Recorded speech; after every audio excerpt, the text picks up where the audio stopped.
Good afternoon, everybody. Happy Monday. How's everybody doing? How is everybody doing?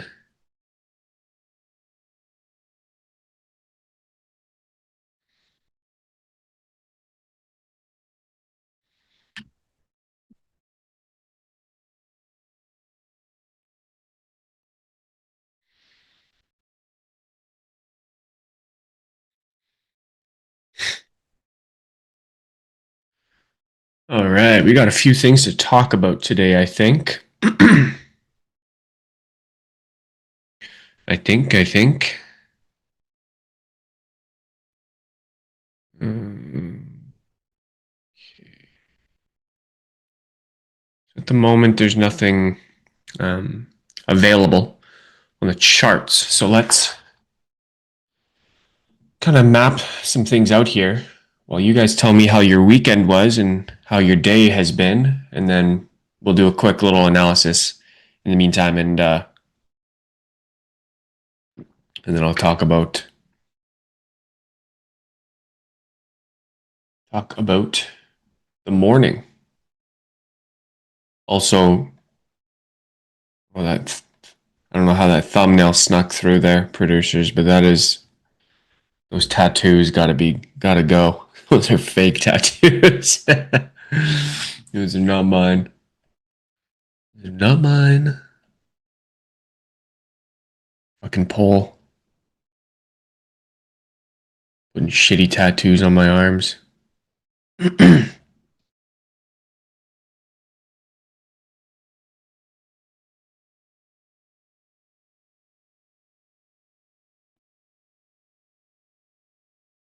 Okay. All right. Quiet in the chat today. That's all right. I'm sure you guys will find the courage to talk to me, so I don't have to sit here by myself. um, 4 hour candle close bearish. Kind of a wacky morning, to be honest with you. We had some kind of two-sided info prior to, I guess, 9:30 and 9:45 when we had previous daily low SMT. We still have that SMT. However, we have failed to really do anything with it, considering the fact that we traded higher, we confirmed breakers on the upside, we flipped midnight opening price. Everything was looking really solid for an upside run. But at 7 a.m., we did form a new high with SMT at the Asia high with YM, created a new 15-minute bearish breaker, right?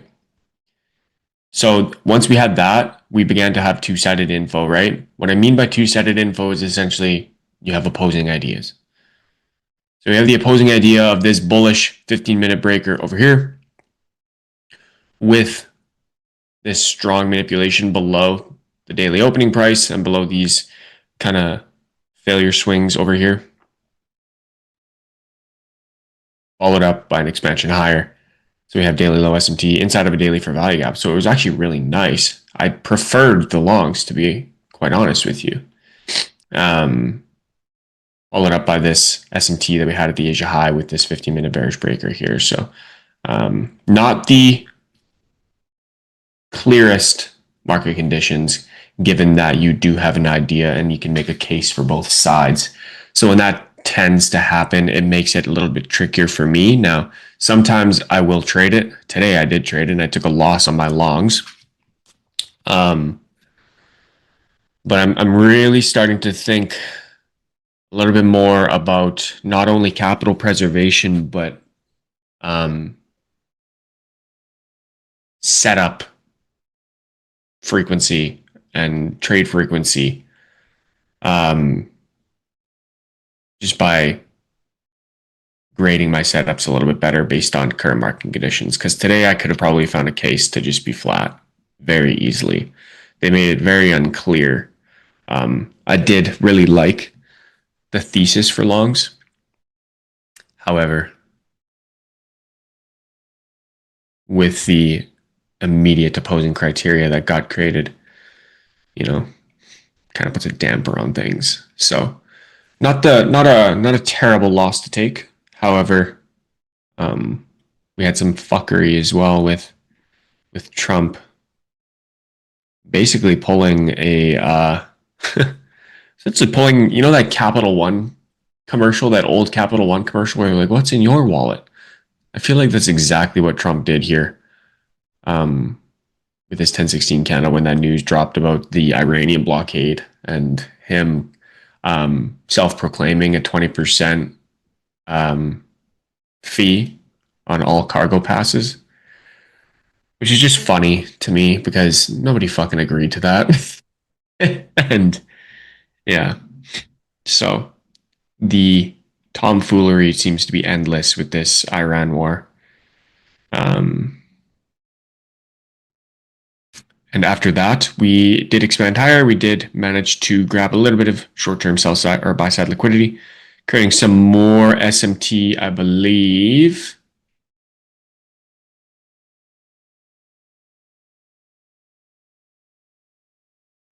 Yeah, it really messed things up after that because YM just kind of continued to fall. So did ES, but NQ rallied. It just makes things really ugly.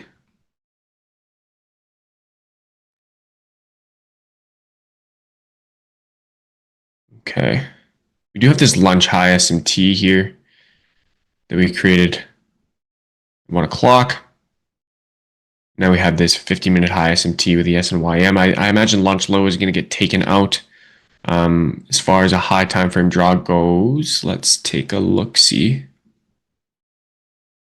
Afternoon Bray got chopped out on ES longs today during the Trump candle. Yeah, that's like I said, like it's just nasty work. I don't know, man. I'm really not vibing with this market. Let me be so honest about that. I'm really not fucking with it. Get rid of those fibs. We've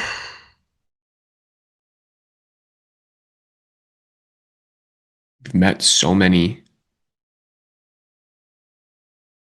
fibs. That's kind of why another reason why I like these longs. We met -4 standard deviations like really nicely off of the weekly projections. Um, let's see. I guess the only other projections we have are going to be the midnight open projections.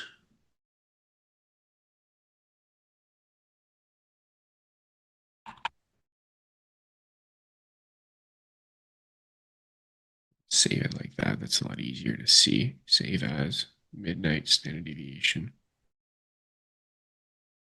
Um, yeah. Anyway, enough about this morning though. I'm not going to sit here and bitch all afternoon about the PA. What we have currently is a previous 4-hour candle opening, failing to sweep out the previous 4-hour candle, creating SMT with ES and YM. Also inside of a fair value gap, as well as SMT with YM, I believe. How am I doing midnight open projections? Take the high of the day after midnight and project it down to midnight opening price.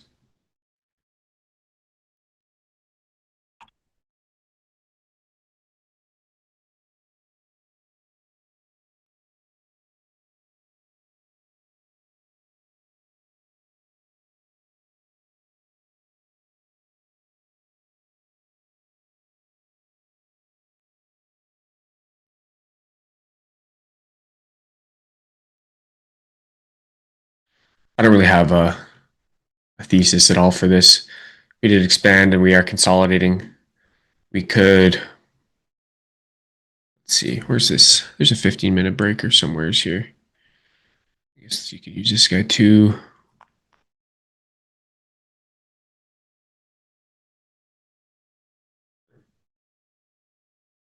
I don't even have like a draw at this point for today. Monday is kind of, you know, I believe Monday sets the range. We've already had so much expansion on the day with us being already down 1.5%. Don't love the idea of shorting any further because I would really just be looking for lunch low, and the R to R on that just isn't appetizing to me whatsoever. I'd rather sit and not chase a setup. I think I would have rather been in when we formed that lunch high SMT up in here. But I do think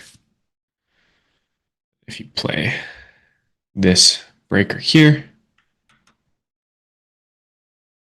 short up here, there, target -2, that could be something. However, Monday ranges are or expansions already formed. I would maybe look for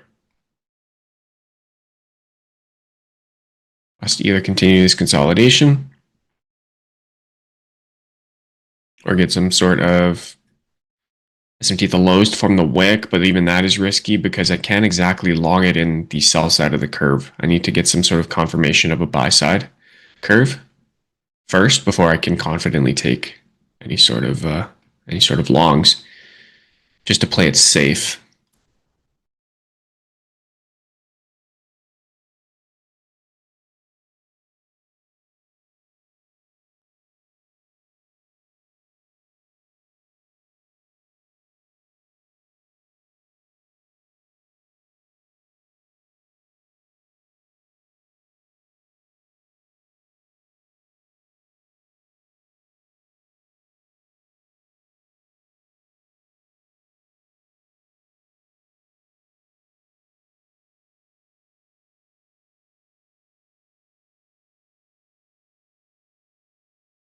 What's up, Bray?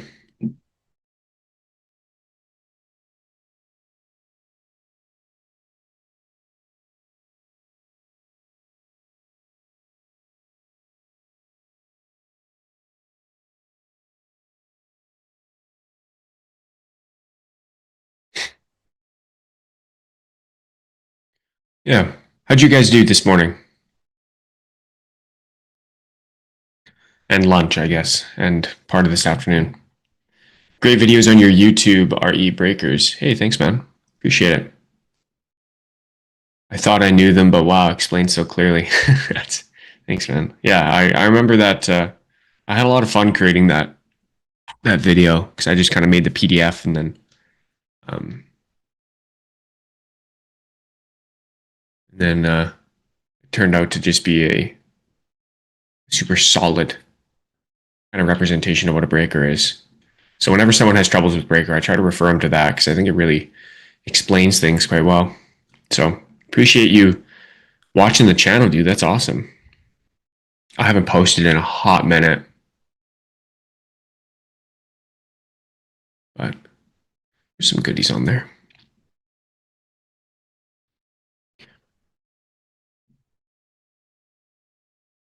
Okay, so now we're kind of seeing this sell side leg here form after respecting this value gap inside of the 1 minute breaker. If we close below these bodies here, you could probably anticipate some sort of continuation to ensue off of that to then continue lower.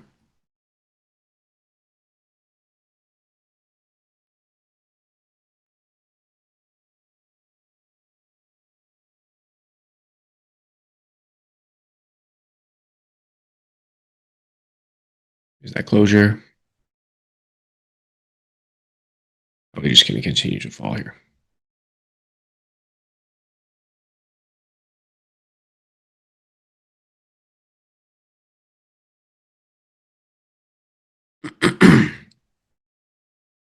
Like I said, not really interested in taking this setup considering the fact that we're at low a day. We've already had quite a bit of range expansion.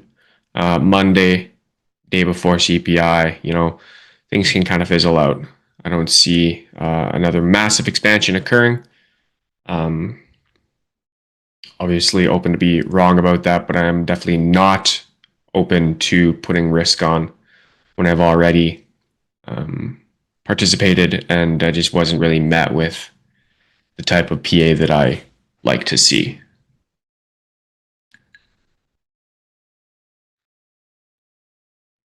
Like I said, preservation of quality setups and ensuring that my quantity is justified and not just kind of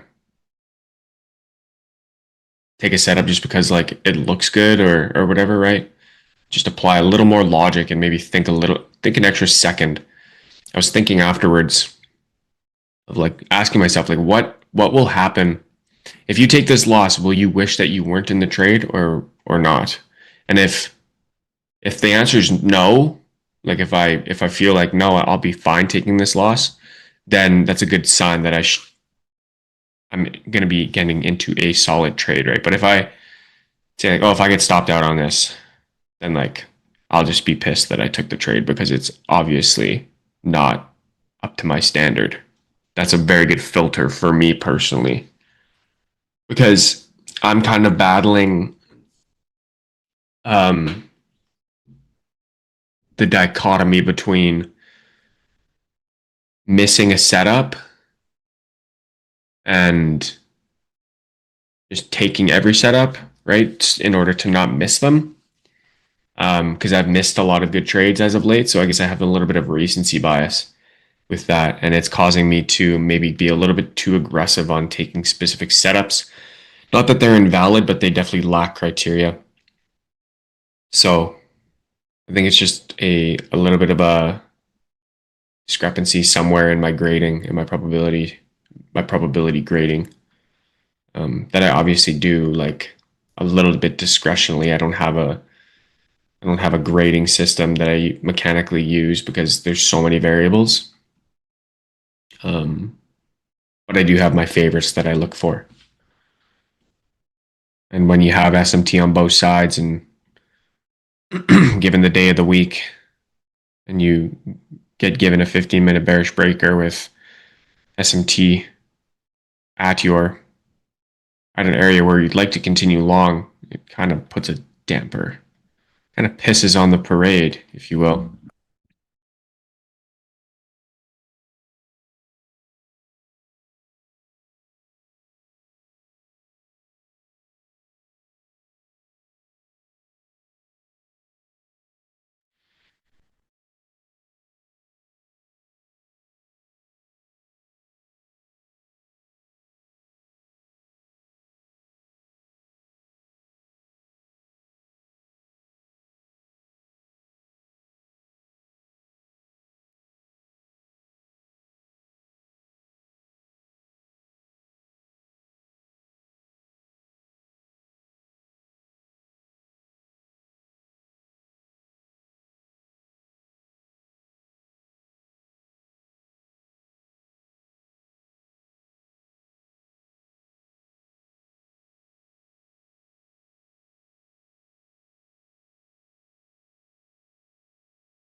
Back up into that internal change in state with this gap here.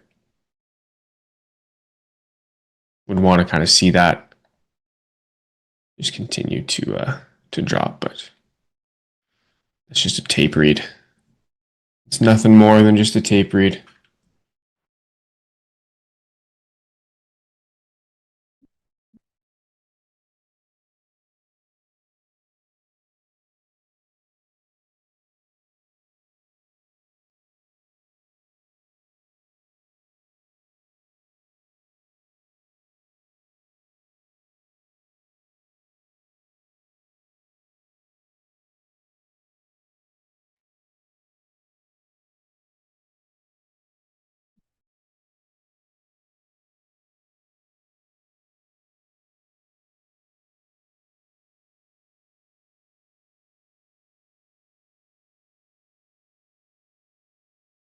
Pretty good reaction here on the 1 minute outside of inside of this gap here and inside of this internal change in state of delivery.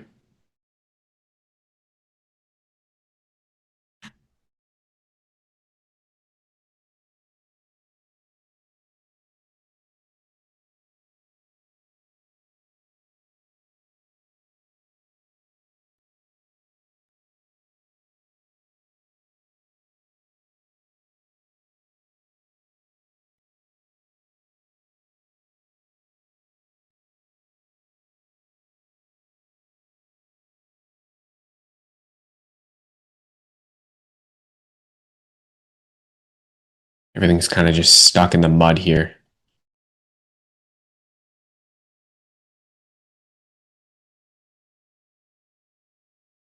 Stuck in the mud.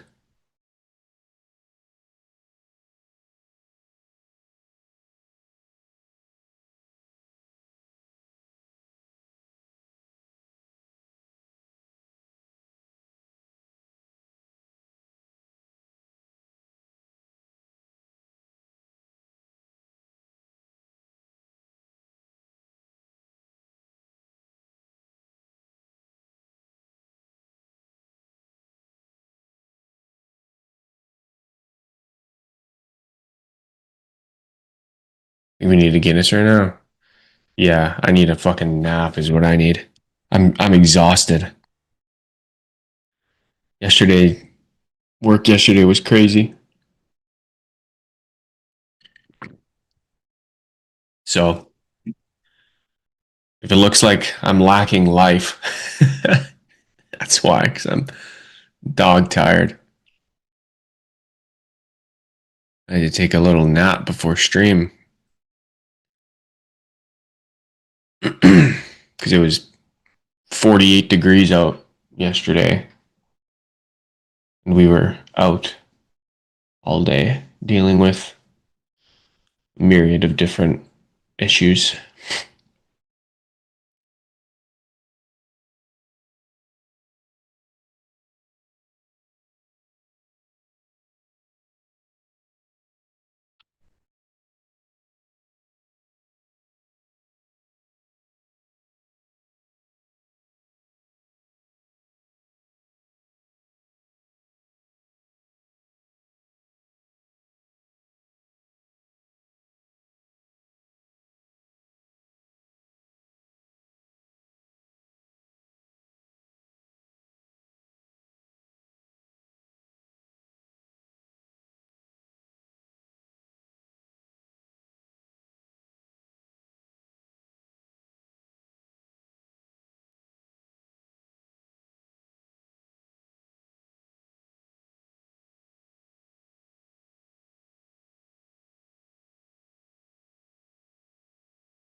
We get back in the 1 hour Sibi at 3 p.m. ish and have lunch low. We lunch low for final continuation play.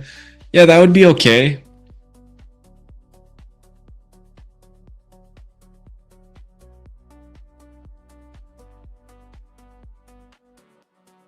The problem is we already have SMT on lunch high.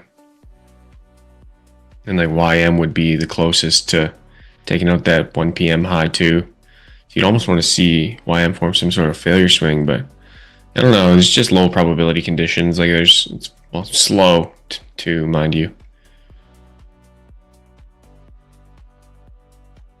Thinking it's probably just going to take the lunch low. There it is.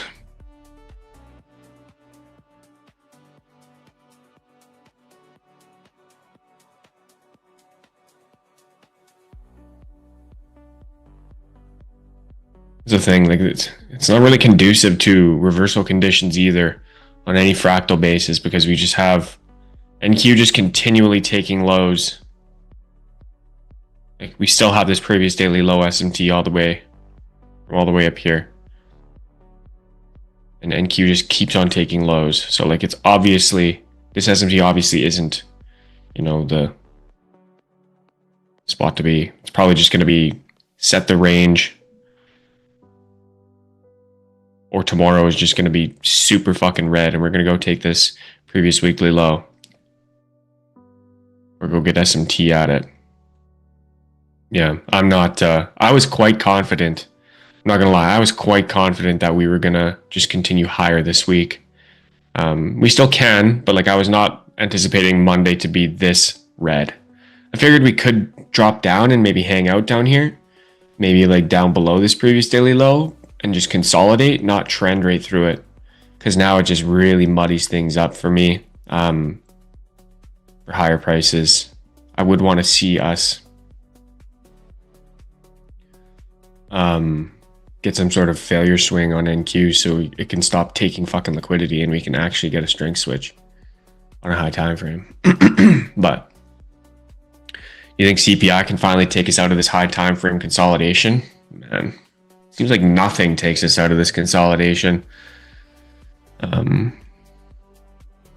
If there is one news event, it's probably going to be either interest rates or CPI or like inflation data. But man, this is just shitty summer PA. I'm just waiting for the day that we can come back up and take out all of these juicy highs. When we could start to trend again, that's when I'll have a little more fun. Kind of like here, this was fun. Trading this was fun. We had a really nice sweep. What was it? Weekly low.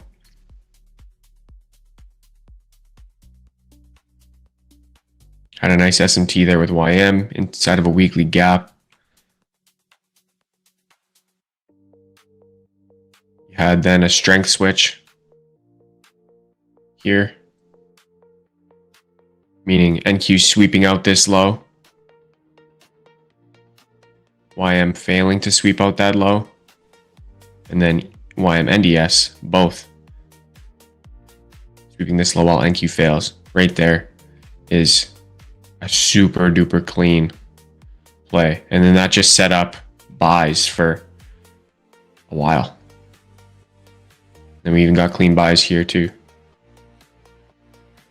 Continued those. Like it was pretty good. But now we have so much double-sided info. Okay, we got lunch low SMT here. Where does this 1 minute breaker take you? Up above PM high near lunch high. We've prepped to 5. We've prepped to 15. It's 2:30. We've swept out the previous 4-hour low.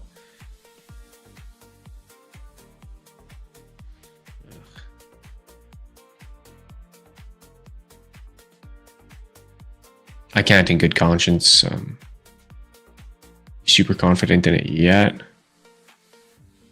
I mean, the projections aren't bad.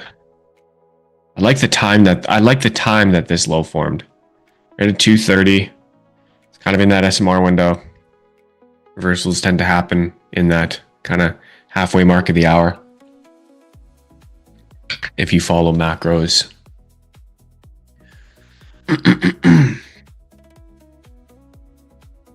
But like I said earlier, right? In order to have a solid thesis for higher prices, I need to have at least some sort of high time frame, conviction behind it. I need some sort of clarity on the high time frame to suggest that it wants to continue higher. I don't need to be that early. I could just wait for high time frame and then trade a higher quality setup from there. See you later, Mason. Have a good evening, bro.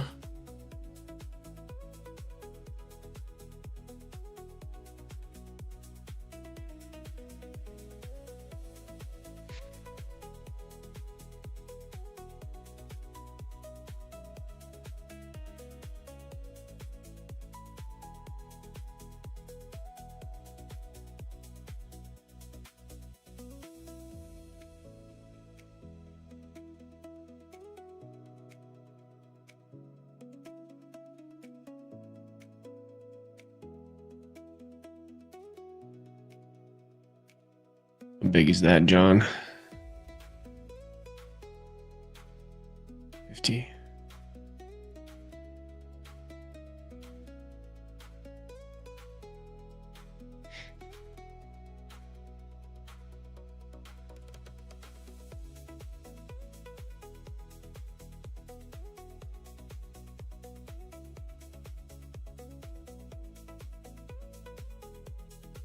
Yeah.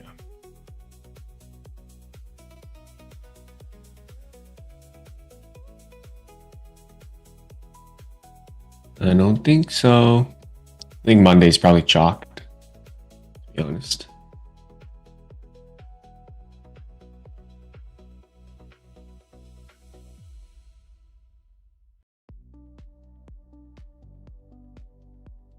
This 1 minute breaker does look kind of nice, but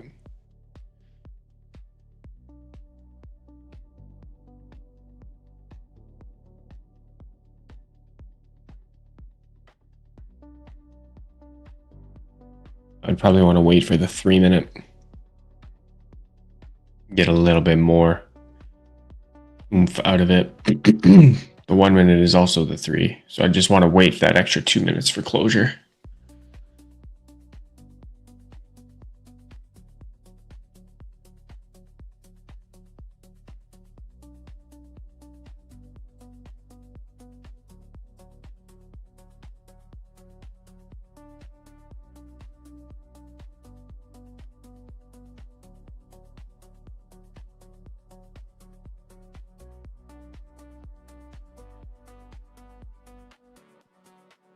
If we get this 3 minute, I think I might be interested in that. We're at -2 standard deviations of the midnight open projections. So they'll launch low. We have launch high above us. Projections do line up with it. So let's see. We can confirm the 3.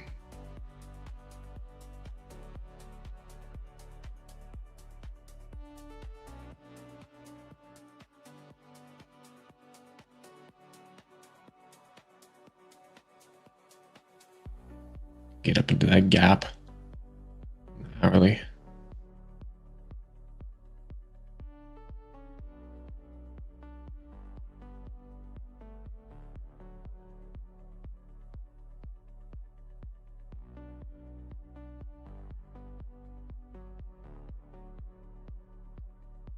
We'd probably be looking for this gap.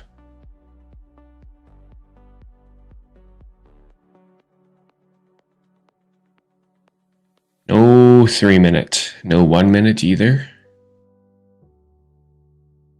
So we sit and we wait.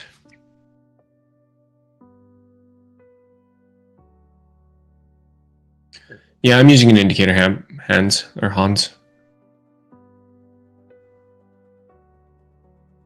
I'm using a couple. So I have this one here, ICT kill zones and pivots. This is your free indicator. That marks out your highs and lows, your opening prices, all that stuff. And then I have an SMT indicator. This one is a paid indicator.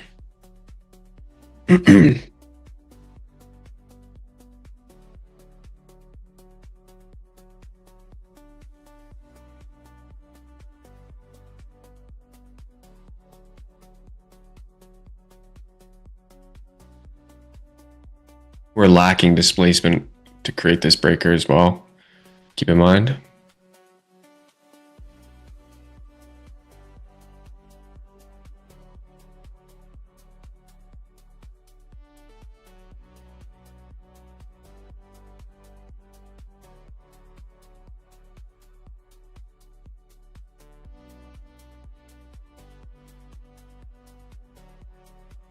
longer it takes us to confirm the breaker, the less intriguing it becomes.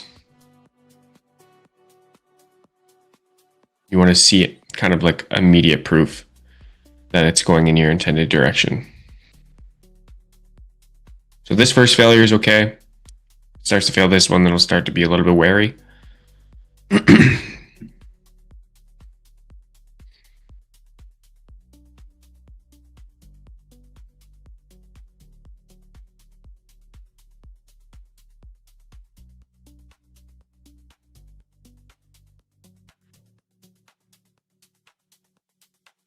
Oil's back up. Gold's back down.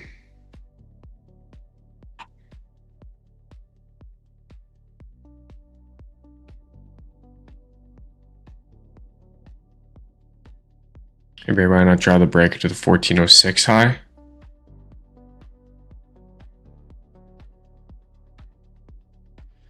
Because that's a different breaker.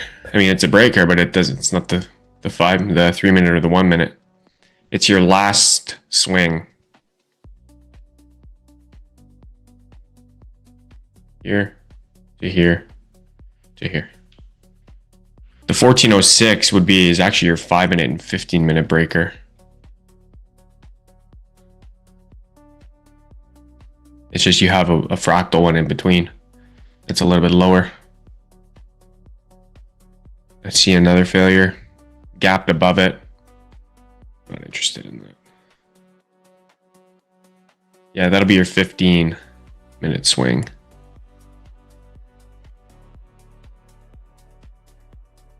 And your 5 minute. Good question. Very good question. They can have it if they want to just pussyfoot around the confirmation. We don't need to trade that. We don't need to subject ourselves to entering in low probability, because I wouldn't be shocked if this gapped above it, induced a bunch of people into getting in because it gapped above, and then just sink it. They do that shit all the time.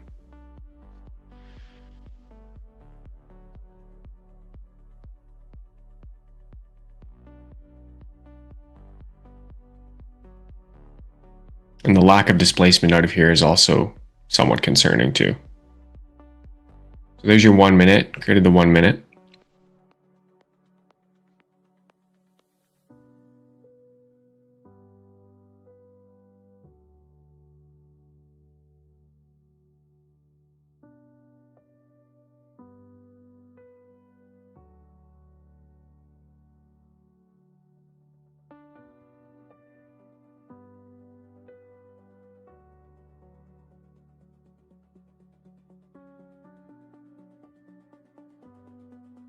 Looks like everyone's on board for the most part.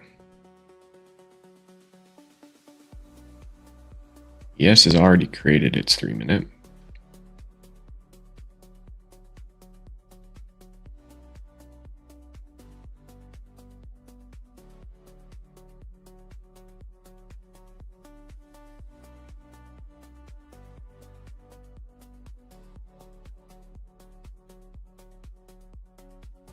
One minute left for this 3 minute candle.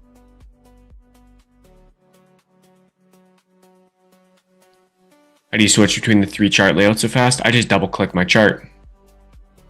Because it's the compare tool that I set up. I set up panes with these. Then you just double click. Bring up. It's not a layout.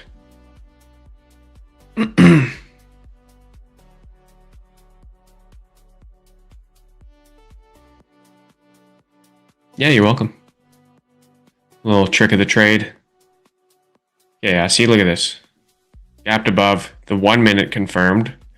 The 3 minute has not, and it probably will not. 3, 2, 1. Yeah.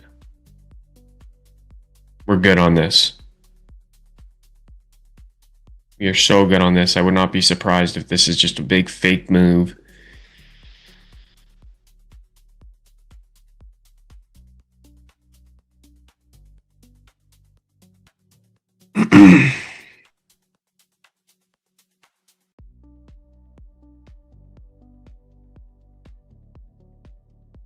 Some sort of news on that candle.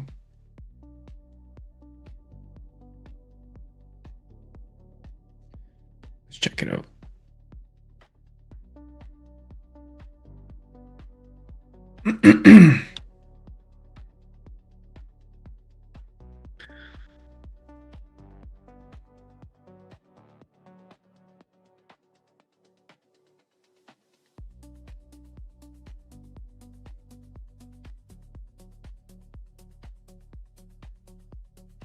Something will hit the wire on Financial Juice.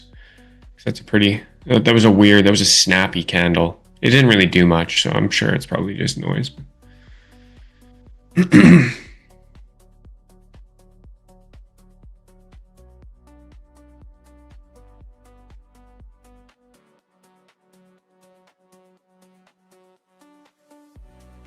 So we created a swing on the 15. We still have the swing present on the 30, but we don't even have a 3-minute breaker confirmed at all with it yet. We do have the IFEG that is kind of holding price up yet in here, and it's nested with the breaker.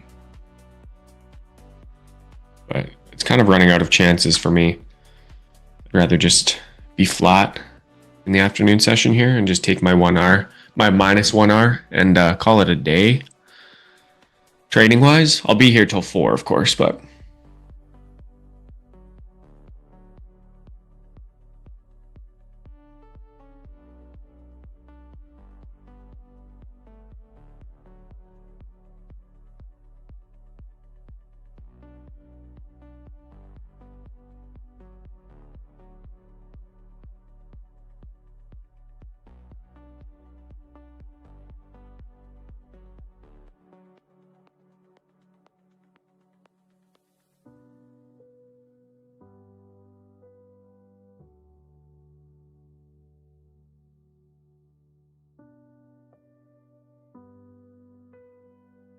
I think what I'm going to do this week, because I have to plan out my week. I'm off till Saturday. List here. Something that I want to do that I think you guys could probably benefit from as well is go through your old journal. Obviously, if you guys are journaling, good on you. But go back to your journal and just kind of look at your setups. Look at the setups that you took. And just like get that set of eyes on it that is, in the future, obviously. And so it's not so super fresh. And then you can maybe approach it with a little bit less emotion and start to maybe find some consistencies and inconsistencies in your trading. So the reason why I want to do this is, and I want to go through my journal in the past, 3 months, is because I want to basically make refinements to my trading. Because like I said, I've been taking my setups haven't been super duper, or my frequency has been a little bit high. My setup quality has been low. Have you guys ever heard me talk about the whatchamacallit, performance slippage? If not, I'll explain it right here. So imagine this orange line is your equity curve with your edge if you execute everything flawlessly. This is what you'll often see in backtesting, but it's like the perfect scenario type of equity curve where everything is perfectly as done as it should be, no mistakes, no human error. Okay. Now, obviously, we are human and we're going to make mistakes. What's up, body? Now what we have is behavioral slippage, not performance slippage, pardon me. What we have is our actual performance line where we don't quite ever really tap.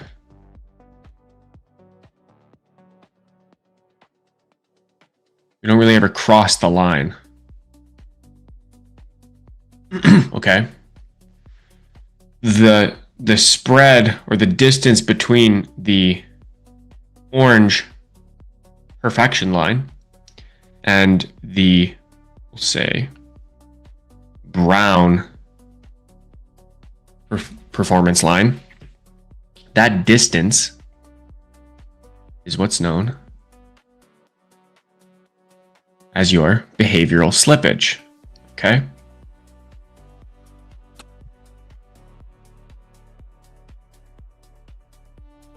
Behavioral slippage, okay?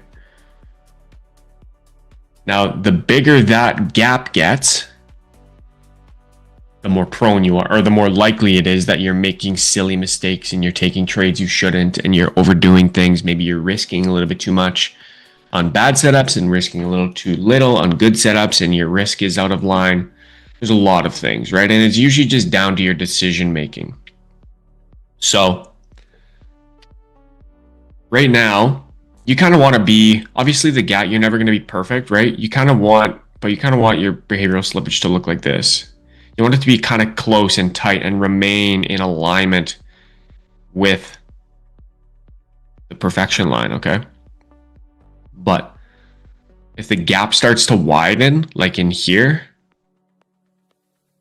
that's when you start to run into problems. And that's kind of where I feel like I'm at right now, being so transparent with you guys. I'm not performing super well. I haven't been for the past like 3 weeks, probably 4 weeks now. Ever since probably like mid-June. So we're here right now. So this is kind of where I need to be like, okay, what do I need to do to get myself out of that situation and maybe, you know, right the ship and get back close to that line, right? Kind of shrink the gap. And that is why I want to go over my journal and look back at all of my trades.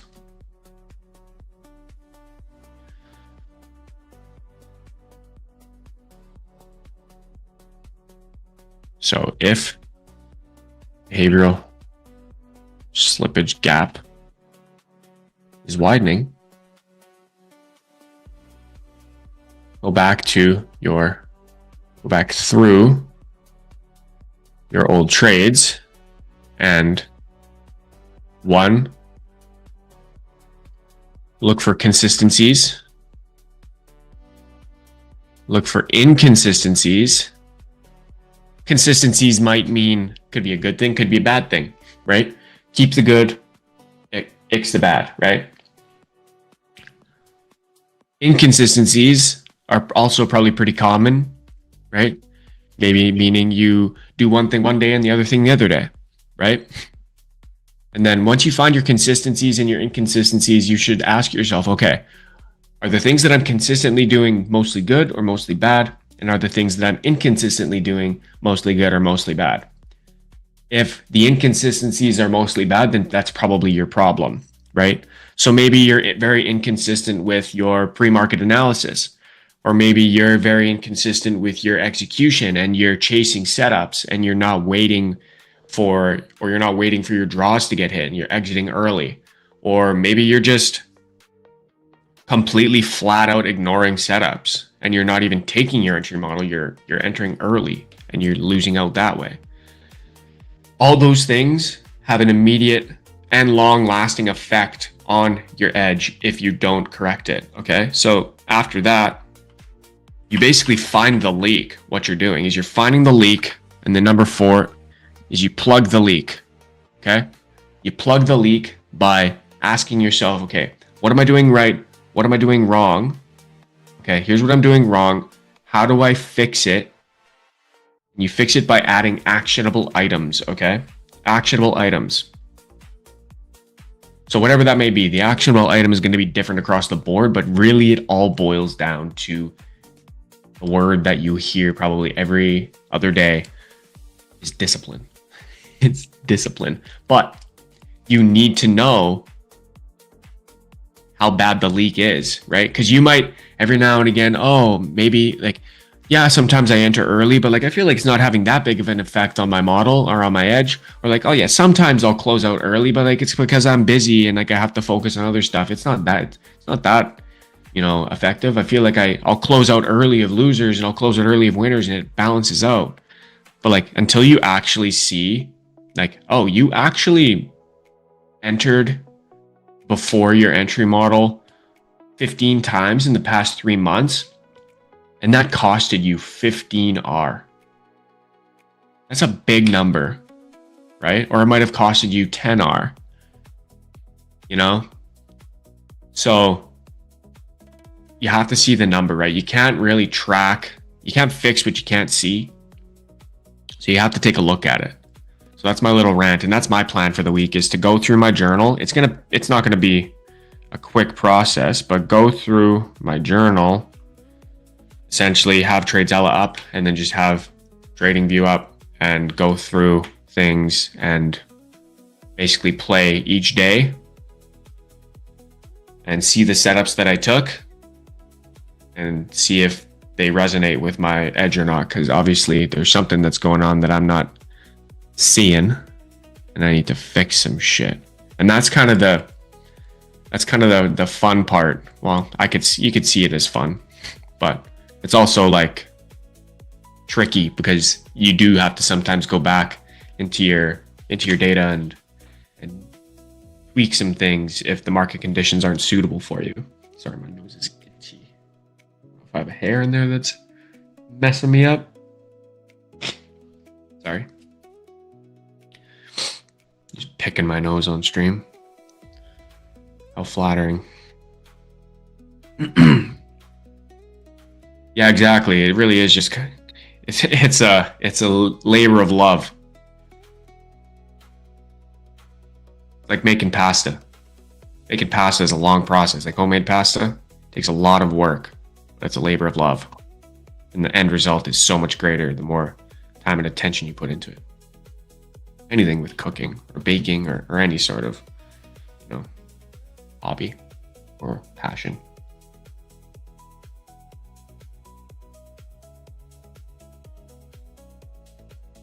So yeah, there's my little rant on behavioral slippage. Actually, I want to keep that there. So we did print the 3-minute breaker. However, it took 1, 2, 3, 4. It took 15 minutes to do so. It took 5 3-minute candles to do so. To be honest with you guys, I'm not interested in it. It's too long.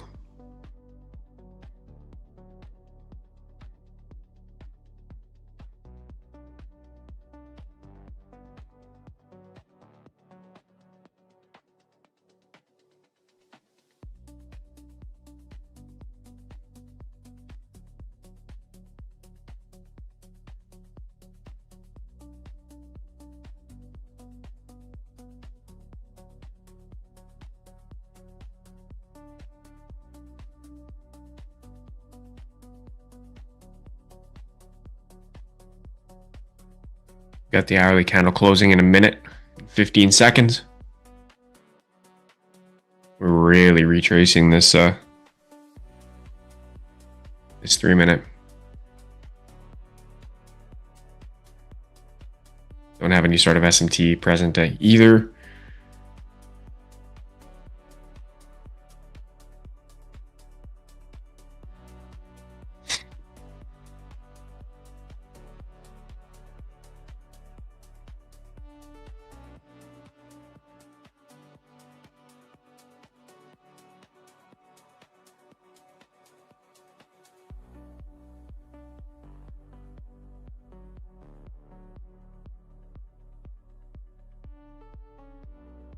Oh, I know what that news was.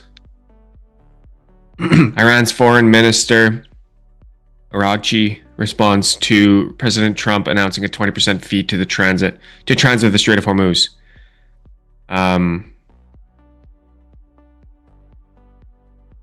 President of the United States is absolutely right. Whoever provides secure and safe passage of commercial vessels through the Strait of Hormuz should be compensated for this service. Iran has always been the guardian of the Strait and will remain so forever. 20% is, of course, too much. We will be fair, he says. Imagine that. Trump just bullshitted all of us again.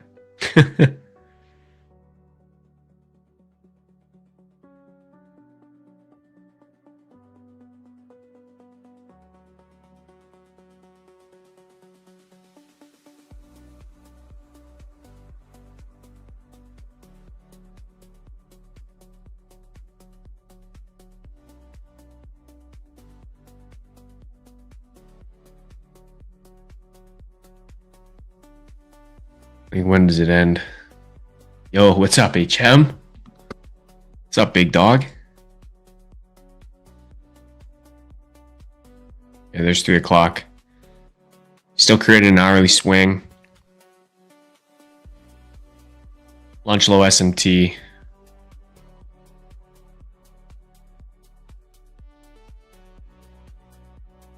Good. Good on that. I don't like this 3-minute breaker in the slightest, to be honest.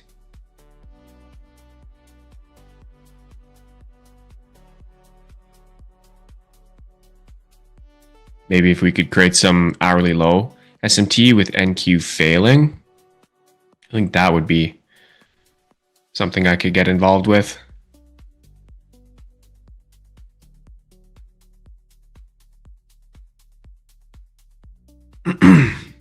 Otherwise, nothing else to do.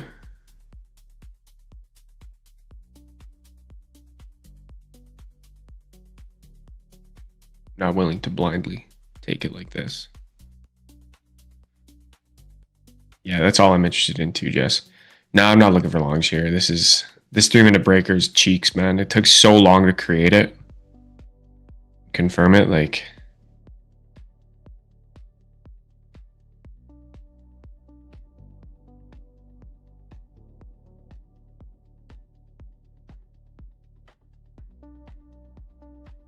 They can have it if they want to deliver it, but I ain't playing like that this afternoon.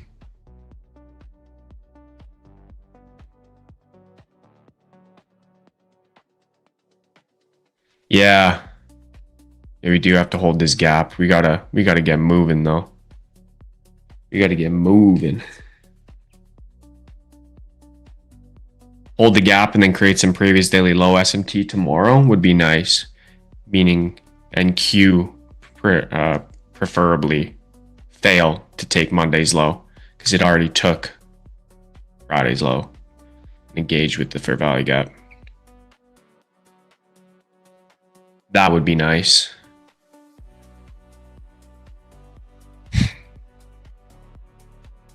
So it would kind of look like creating this 15-minute breaker, closing out the day, trading back into it, getting SMT on previous daily low, rip higher.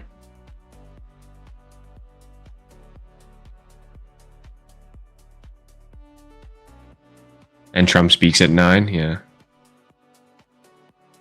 Yep.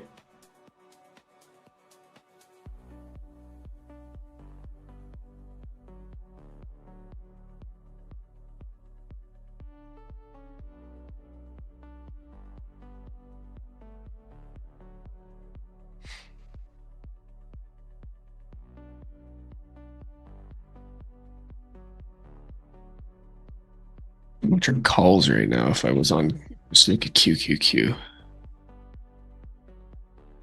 Get up into 718. Let's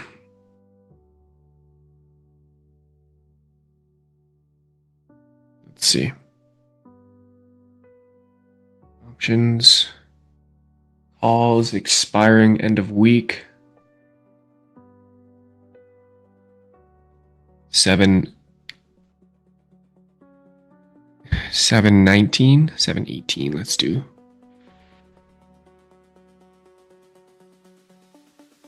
Ooh, they're expensive. What if I did Wednesday? A little better. 276.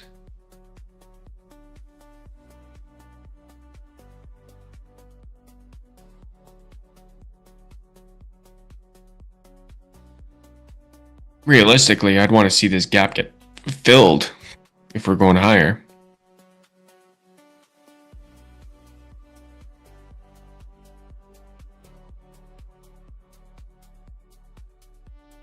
So it'd be like 726 by the end of the week. 725.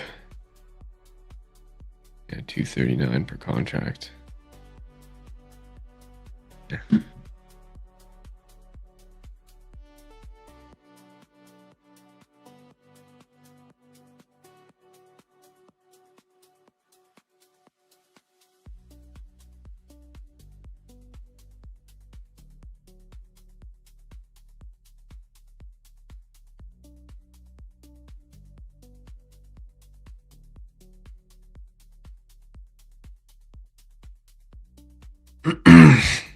looking good though. If we get that high time from confirmation, I might be dabbling in Asia session.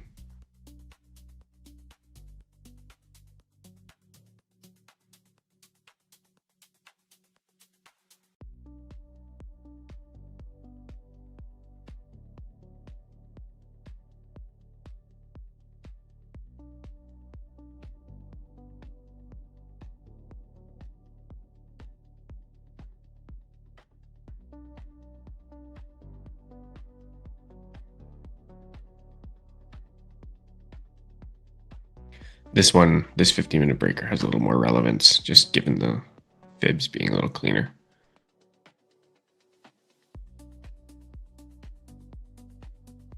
I really don't like how we're playing out of this consolidation, though. I'll be honest. Okay. Yeah, so we're getting a really nice rejection, really big rejection off of that 50-minute high SMT with the S and YM. 3 o'clock.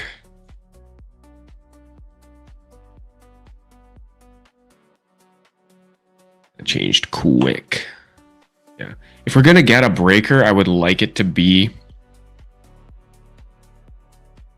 I would prefer it to have a little bit nicer projections, and I'd like it to not be a consolidation like this. Like, I want like a clear expansion, retracement, expansion, reversal with like fibs that line up with the high of week and previous weekly high. Because they're like right there. I would love that to like line up with this up here.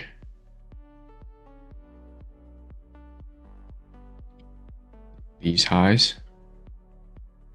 You know? And with this fucking Mickey Mouse PA down here, I don't know if that's really conducive to that.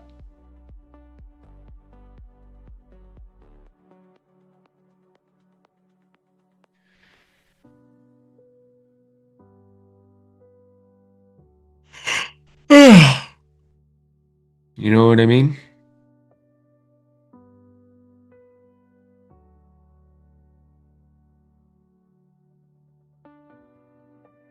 Just create this 1 minute breaker and just fucking drop, to be honest. But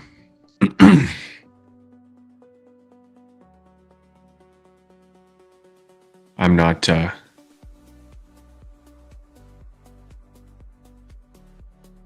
working off of a 15-minute high SMT that wasn't responsible for dick shit. Like I'm skipping this all the time.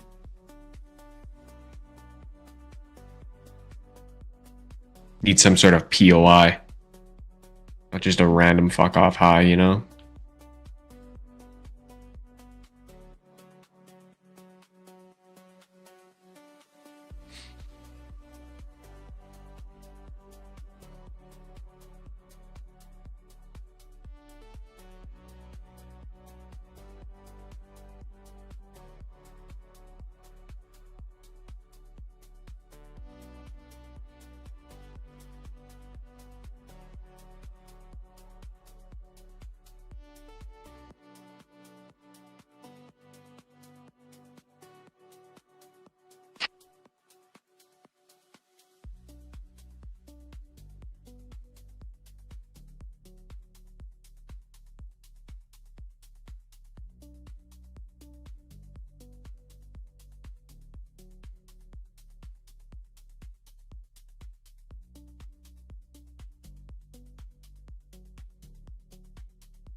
Right.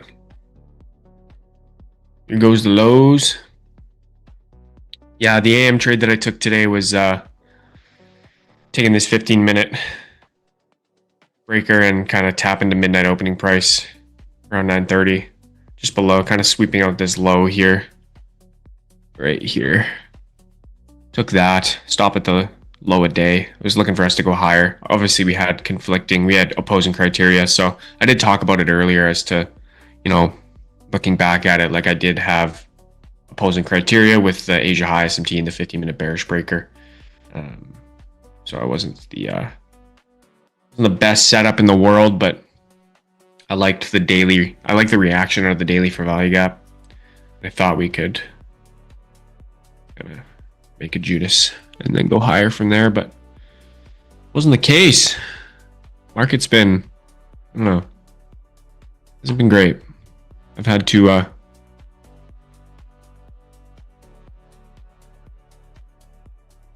adjust. These markets are definitely not as clean as June. As soon as July turned around, shit just fucking got messy. Especially during the New York session. There's been a couple. So like I'm not gonna sit here and say like it's been absolute dog shit. There's nothing I can do with this PA, blah blah blah. Like I'm not gonna play victim like that, but it's definitely been less precise. And we've been given a lot of times getting opposing criteria. So the setups aren't as free. Asia session, they're free. Asia session has been free as fuck. But the New York session just hasn't been as good. Usually it's more precise and more dialed in, but not as of late. It's been Trump candle this, Trump candle that. Someone's going to take that bed shitter's phone away.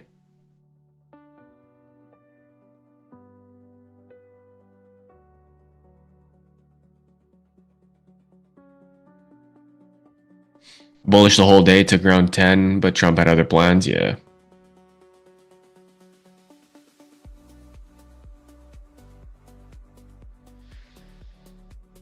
Yeah, I remember that candle. That was nonsense. Yeah, you're right. Days like this do make you a better trader for sure. They can also fuck your shit up too if you're not careful.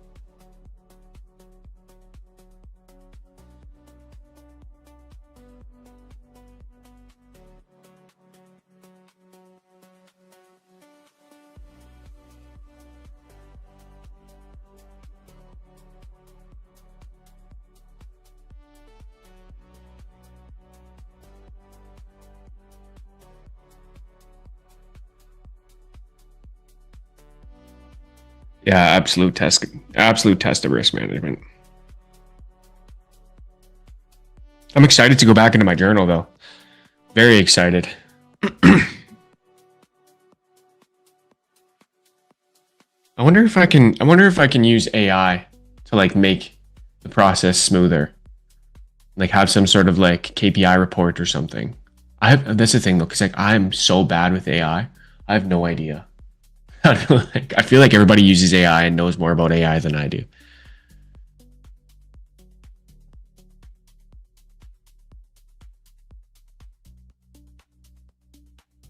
Everybody's using it for so many things. They just automate their fucking whole lives with AI. And I'm over here writing in a journal with pen and paper.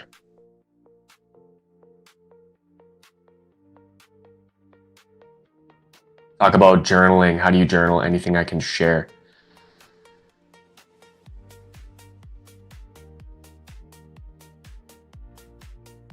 Tell AI what you want and ask it to help you design the most efficient prompt. Yeah, I've read that. So I read a lot of Dan Koh's stuff, and he talks about like prompt it to give you better prompts.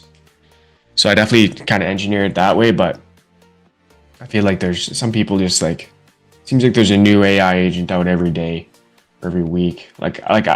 Everyone's like so excited about Fable 5. I'm like, what the hell am I gonna do with that? I'm like, what am I gonna build?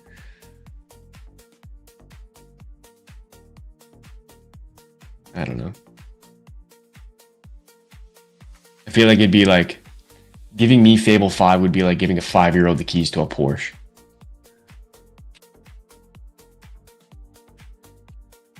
Is this SMT a lower probability one than if ES had taken previous hourly low? Yeah, it is, because NQ, all it's doing is just continuing the trend, right? NQ just keeps taking lows, right? We need to see NQ fail to take a low. That's how you get that strength switch, right? If it stops sweeping and forms a failure swing, then that's kind of changing correlation, right? But yeah, journaling. How do I journal? I'll be honest, I'm not the best journaler. I try to keep my journaling extremely simple, and that's usually by way of just asking myself a few simple questions. Super funny. Alex actually posted something on his Instagram that I'm probably just going to reference immediately, or like completely, because this is exactly how I journal. Right. So a couple of notes that he says are: an easy journal to fill is a consistent one. It is not about it being busy. It is about asking the proper questions that can lead to good reflection. So here's some sample questions that you can ask yourself. Did you deviate from your plan? If so, why? And what was the outcome? For recurring problems, ask yourself, what is the problem? Why do I have this problem? What is the solution? How can I action it? Right? Basically asking yourself, right? What did I do good today, this week?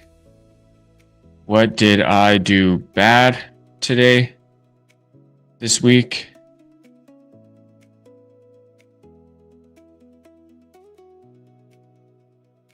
Filter out the bad, introduce more of the good, build actionable items around that. So those are kind of the key things you ask yourself. I use TradeZella for my journaling. Let me go to TradeZella.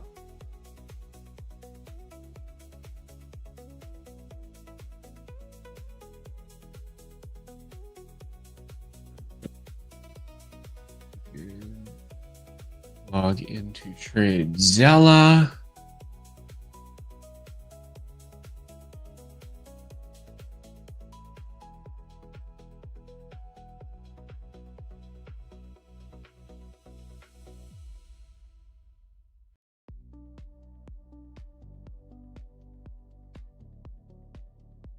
Okay. So essentially, what you want to do, this around notebook. They changed all this shit around. Now I don't know where I'm going. Day view, trade view, notebook. I think it should be a notebook.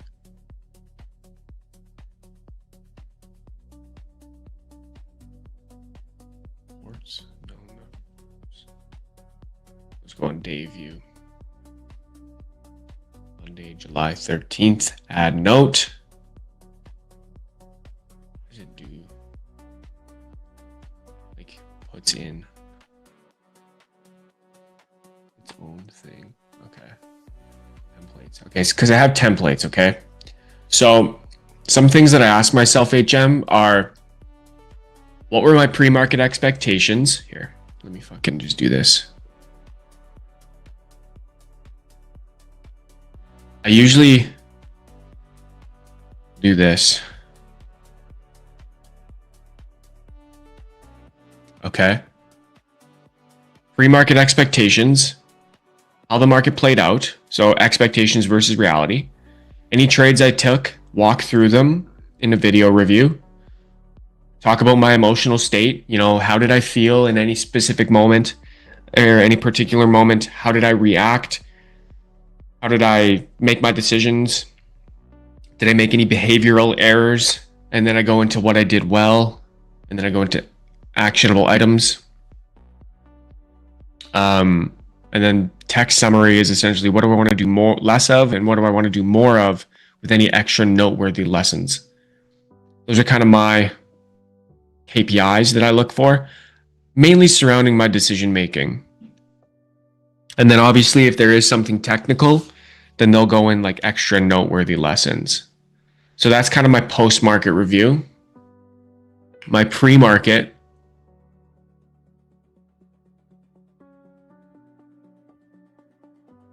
checking the economic calendar, emotional state, structure and narrative, and risk management. It's kind of like this. Sleep quality, headspace, distractions, overnight session at PA, key opening times, where they are, where we are in relation to them.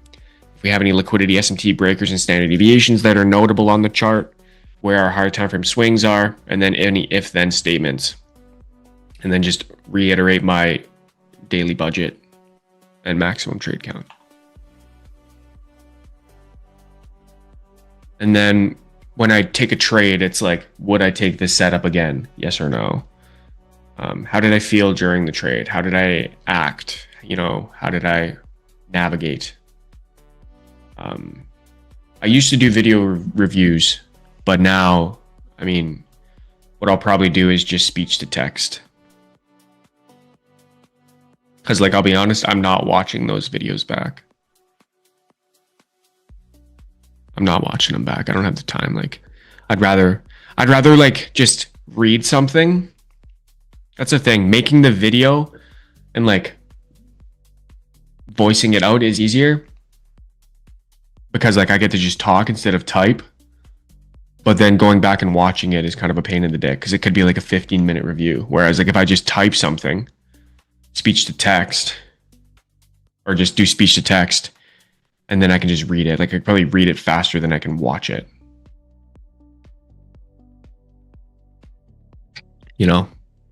So I'll probably do speech to text. Banger, I will incorporate a few things from your checklist. Yeah, right on, man. Right on. That's how I journal. I'm bad at journaling though, I'm gonna be honest with you. I used to be pretty dialed in with stuff. But as of late, I kind of got away from it. Maybe that's part of the problem too. Maybe not, but times like this are a good time to go back to your journal.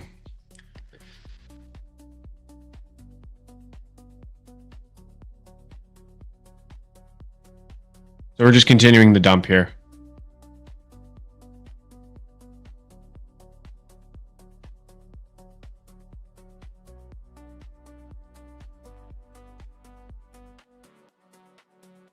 This is SMT. What is that big line under? This guy? Yeah, this is basically just my SMT indicator, marking out the daily low SMT MS. That's all it is. It's been there since we took the low at midnight. What's the name? SMT for time-based sessions. Fair warning, it is not free. It's a paid indicator. Not my indicator either. So it's not a free one, unfortunately. But it's my favorite indicator by far. I'm so tired of marking out SMTs. Just marks it out nicely. It does make the chart a little messy, but if I can just remember that we have the SMT there, then I can turn it off. Yeah. I used to be super, hard on marking out your own SMTs and doing all your own analysis and chart work yourself, but it takes a lot of time. And it's just I'd rather just oh, we just created a new SMT. Okay, that's new info. Instead of oh, going to the chart, marking it out. Oh, okay. Just takes an extra, it's a split second difference, right? Saves you a little more time.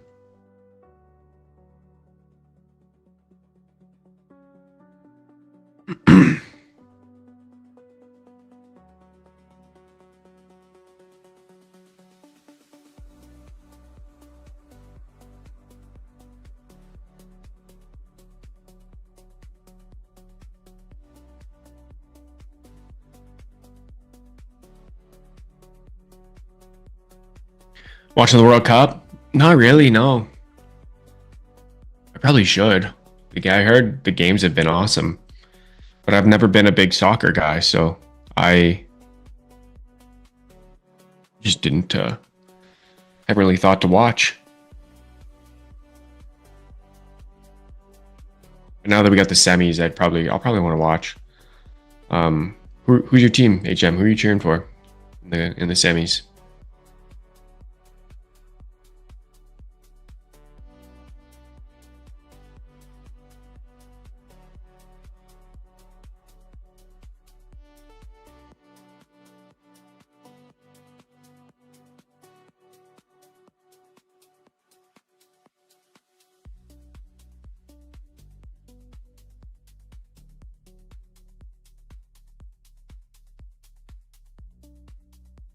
I was supporting Portugal. Since they're out, I am going France.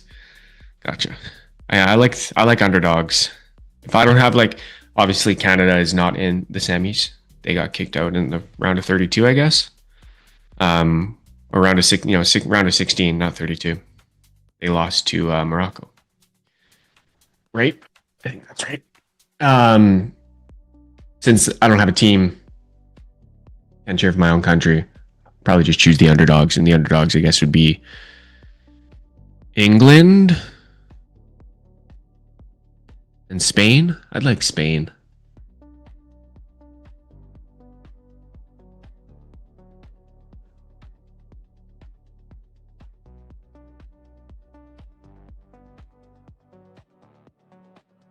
Amez, I have no idea what you're asking, dude. I found out why models existing. I'm asking you, Bray, what you think why models are existing. I say it's not created, but it's the physics of trading. That's why they exist. I don't know what you mean, bro. I know what models are, but I don't know what you're asking me. Your question makes no sense. Of course, I know what a trading model is, but like, kind of a weird question. Where are models coming from? Pattern recognition? Data analysis? Why they keep coming? Yeah, I don't know. Maybe I'm just not understanding your English. Sorry. They exist because without them, then people wouldn't be trading. They'd just be gambling. And model is very...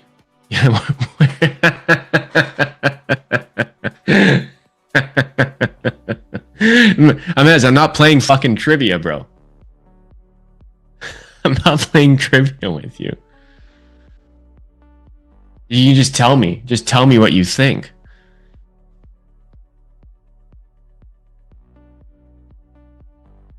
Just tell me what you think. What? You're asking me kind of a weird question. Just tell me your thoughts, bro. Because of trading physic? What is that? What's the trading physic?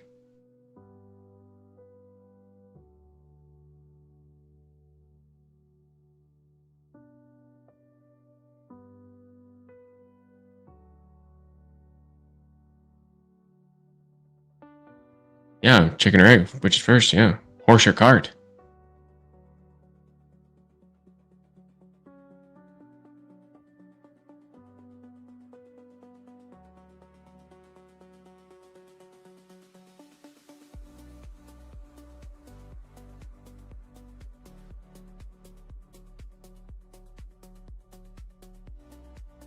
Yeah. I don't know. I'm out.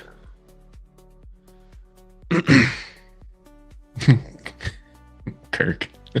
Where do words come from? Yeah.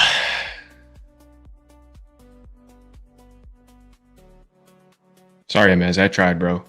I tried.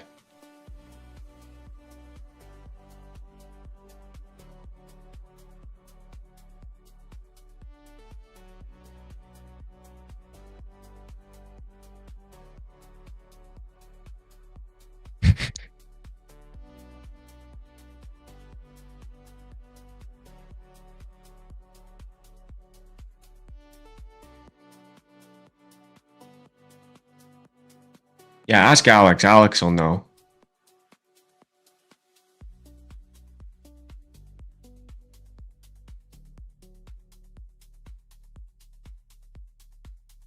Okay, Amaz. Sorry, man.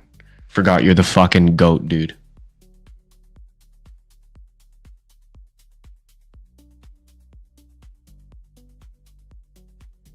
We just don't understand what you're saying because your English is dog shit. I'm sorry.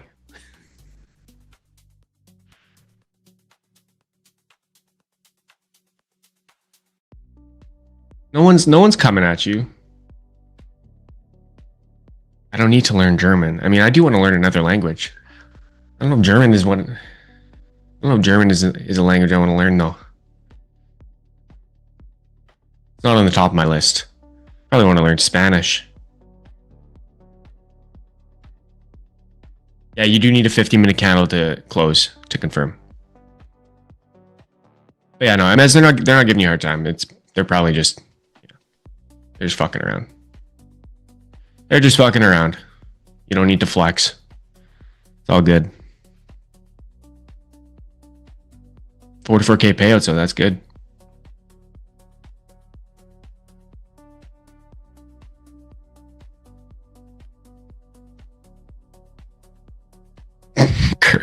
Kirk. Come on now. Come on now.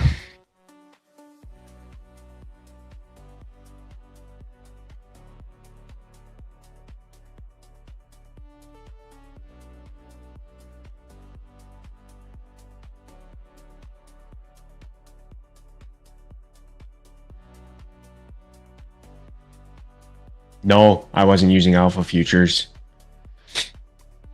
I had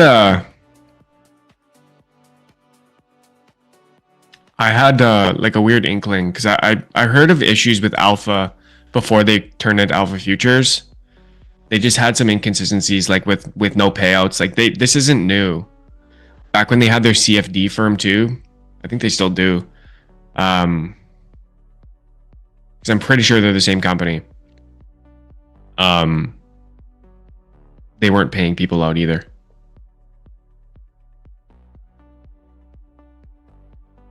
All-time favorite prop?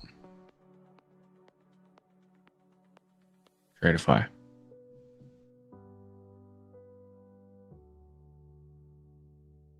Well, Lucid's really good too.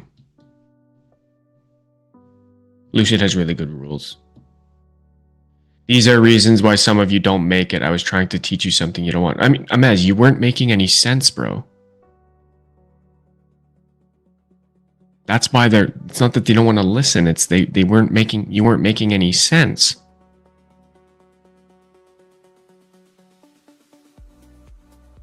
You know what I mean? That's all. No, I haven't been denied a payout. Actually, unless you count my Forex funds when they fucking went tits up. That was years ago, though.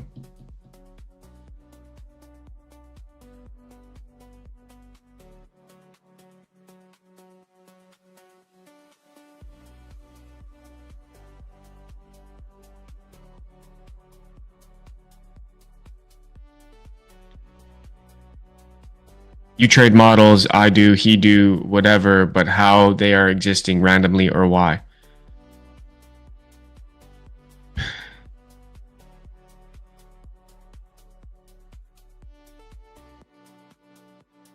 I'm trying to understand what you mean. Why does this matter?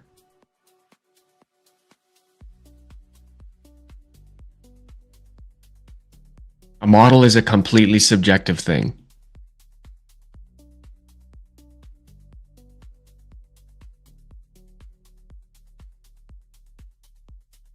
It's a completely subjective thing because most people that think think that they have a model, they don't.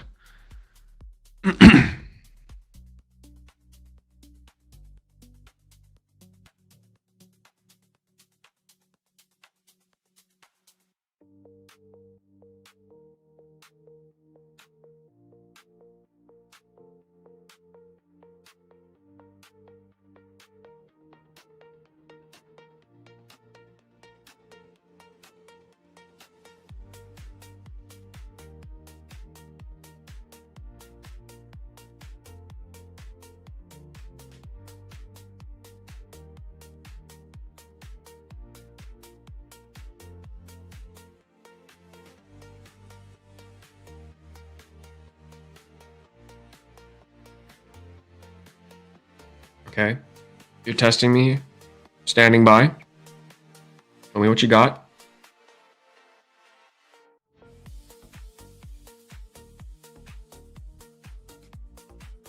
Why we are close to major buy-side liquidity and fall down 400 points lower without sweeping it.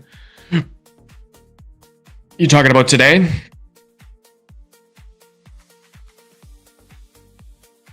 Or from where? From the morning? Okay, probably the morning, right? You're referring to this? You just mean in general?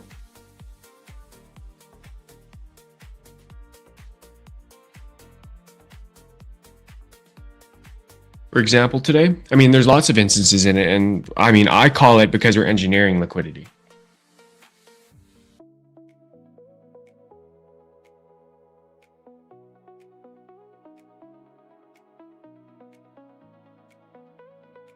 Engineering liquidity for a later point in time. What is the biggest reason for that? Probably lack of orders.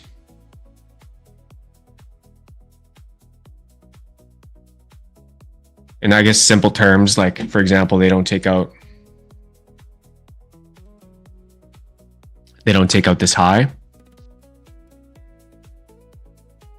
One, we have divergence at it. Number one. Number two, if you want to look at like this high over here and all-time highs, there was no divergence here. This, to me, just screams setting up a drawn liquidity for a later point in time, right? It's just basically market mechanics. We set original consolidations, retrace the discounts, right? The market moving from liquidity to liquidity. Thank you for telling me your perspective, but no, it's not. Okay, well, enlighten me. Why is it then?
Because when we come close to buy side liquidity and we sweep every time, then everybody can abuse.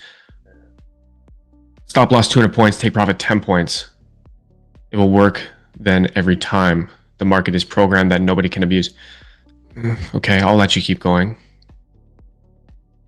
And then I'll probably have my own debate on that.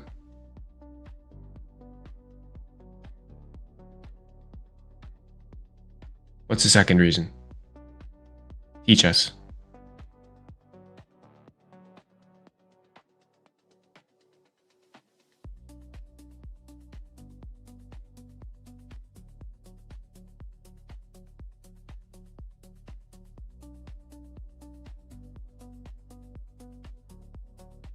You're losing viewers, Emez. You're losing people's attention.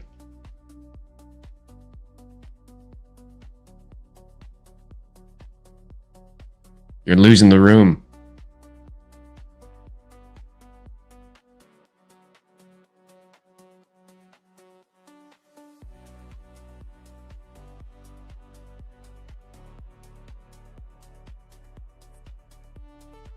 No, they're not watching. They're leaving. They're leaving. We had 28 viewers when you started talking. Now we have 16. Okay. Here's why I disagree with you on that first reason. 95% of the people that are participating in the market don't require liquidity sweeps in order to get involved. So it's not like they needed a liquidity sweep in order for them to get involved, because most people don't have that deep of pockets that they require sweeps in order to get a trade on. Okay. They don't need order pairing. Okay.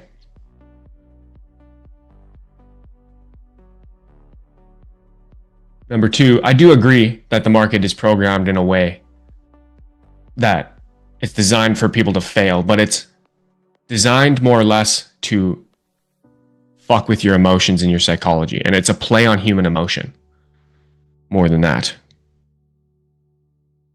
Right? And the very reason why I said them failing to take highs is a sign that they're going to take highs later and they're going to retrace. And you can't really disagree with that, because go and look back at your charts, and every time we form equal highs or equal lows, we go and we take them, and that's how market maker models are bred.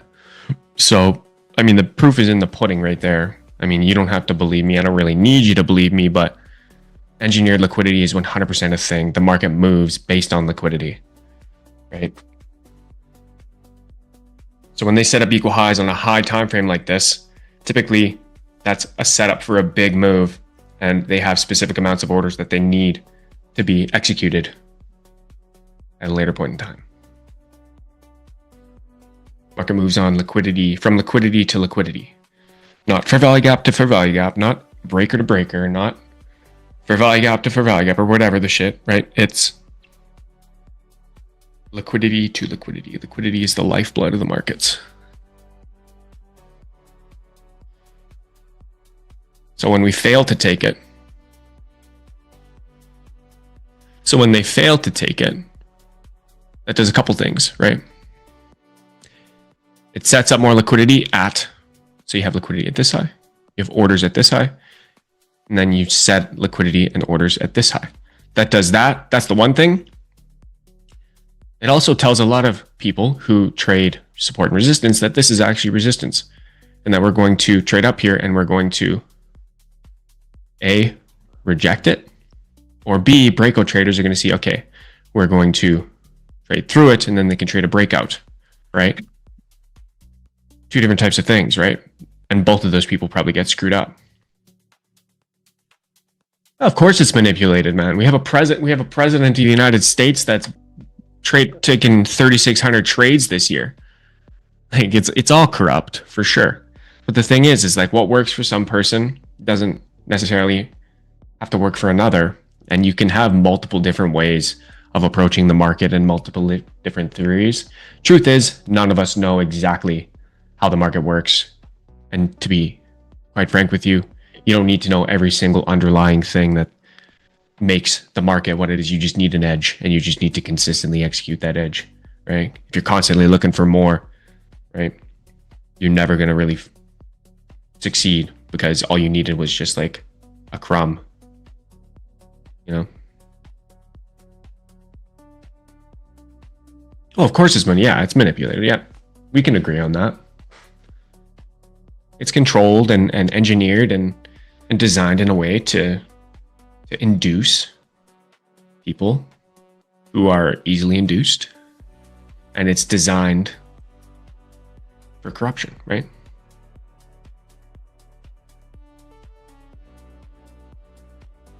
Yeah, no, and that's, yeah, obviously you need to have a deep understanding of your edge and what makes your edge profitable, or what makes your edge an edge.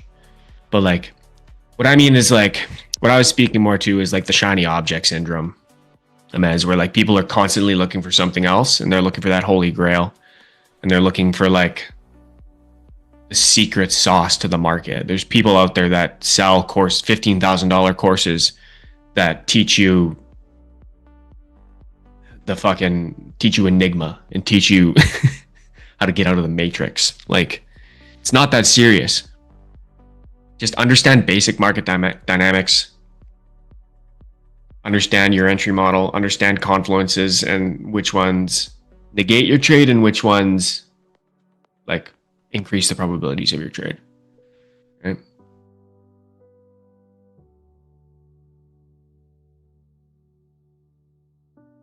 I know the market is manipulated, but as long as I have my edge and it's working, I'm fine with it. I have 55% win rate with 1 to 2 R, and I'm perfectly fine with that. Dude, that's great.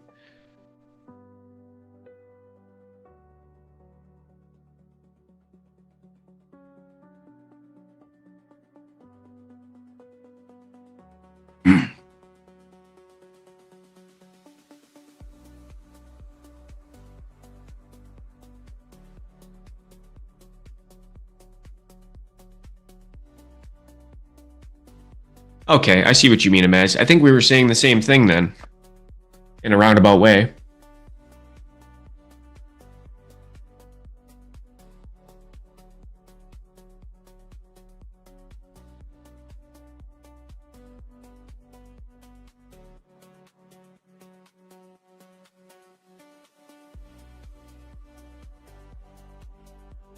I kind of like that we failed to take previous weekly high.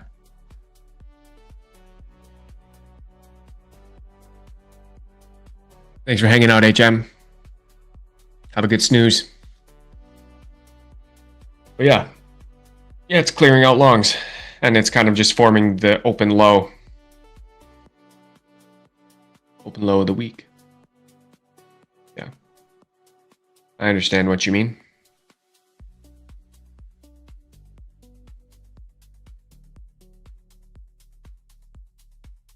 Look at us, MS, hey, getting along. Who would have thought?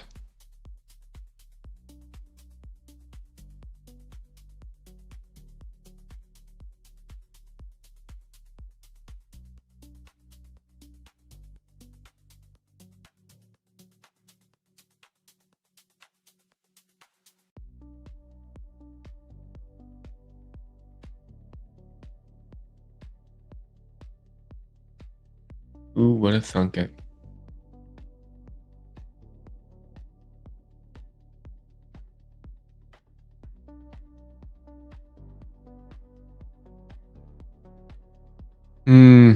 Yeah, not a whole heck of a lot going on for the remainder of the day, guys. We've got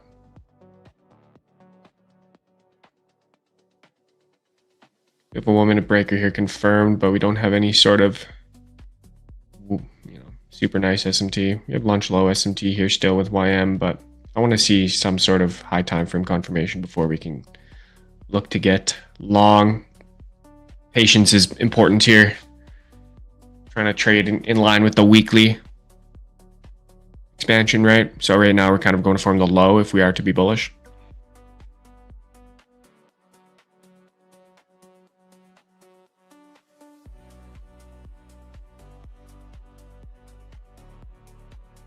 If we can create this 50-minute breaker or any sort of 50-minute or hourly breaker and then get some sort of SMT at the previous daily low, and you get that double SMT.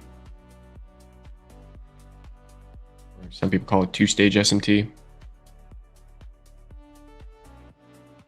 And you can trade that.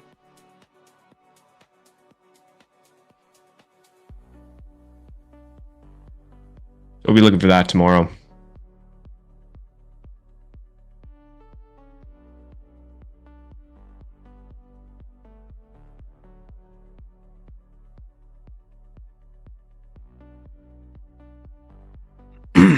We'll hang out for a few more minutes.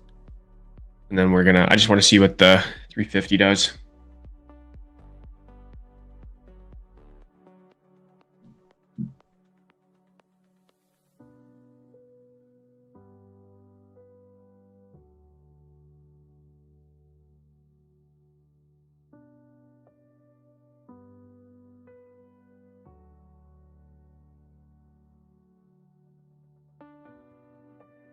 Looks good for long. Yeah, it's just late in the day for me.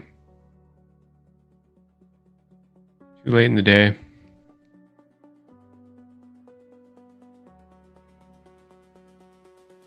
Probably can get up around here though. Current PM high. That would create the 15-minute breaker too, which is kind of what I want to see.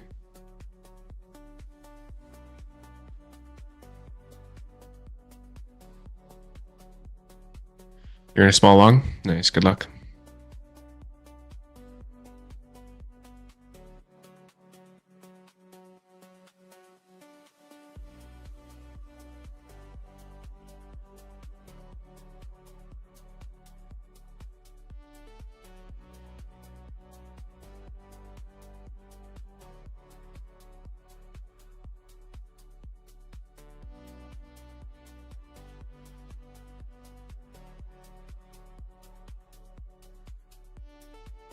$29,525, take profit. Or you're looking for these highs. Where's your entry?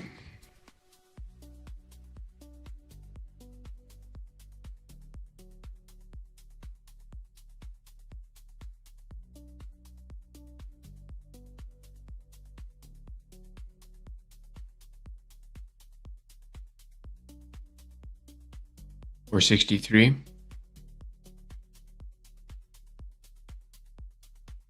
398.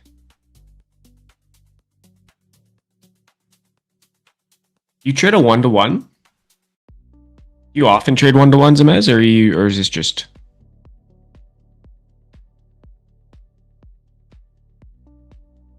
No, I don't blame you for not going break even.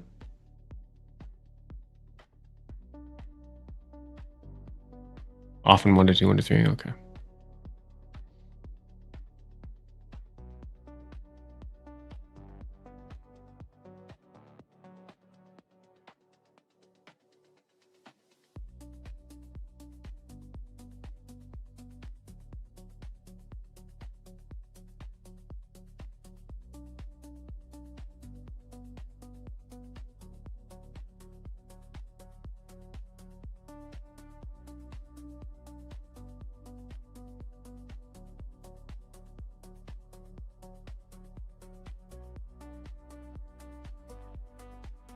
All right, gang. I think we're going to call it here, okay? Pretty boring PM session. Stayed flat for pretty much the entire thing. Well, we did stay flat for the entire thing, as there was nothing really available to us. Like I said, if I want a long, I want some high time frame confirmation on my side first. I'm not really willing to long on a scalp, so I want to see some sort of 50-minute breaker get confirmed and get long off of that instead, and play kind of in line with the weekly direction. Didn't really even get a short scalp either. I would have been okay with a scalping idea on the low time frame for shorts, but it didn't really provide anything. 2 p.m. was kind of a gross consolidation. So yeah, I'm gonna call it here. I'm streaming PM again tomorrow, and then you'll probably have Leo or Juno tomorrow during London, and then I'm not sure who's trading the AM session, but you'll see. If you look on our YouTube, you'll see scheduled streams, and you'll know who's streaming next. So don't forget to drop a like before. Wait for what? So you can hit your TP? No, bro. I gotta go. I gotta go. Okay. Thank you guys for tuning in. I'll see you guys tomorrow, okay? Amaz, good luck with your trade. And yeah, have a nice day, bro. Okay. We'll talk to you guys later, okay? Thanks for tuning in. Like this stream. Subscribe. Bye-bye.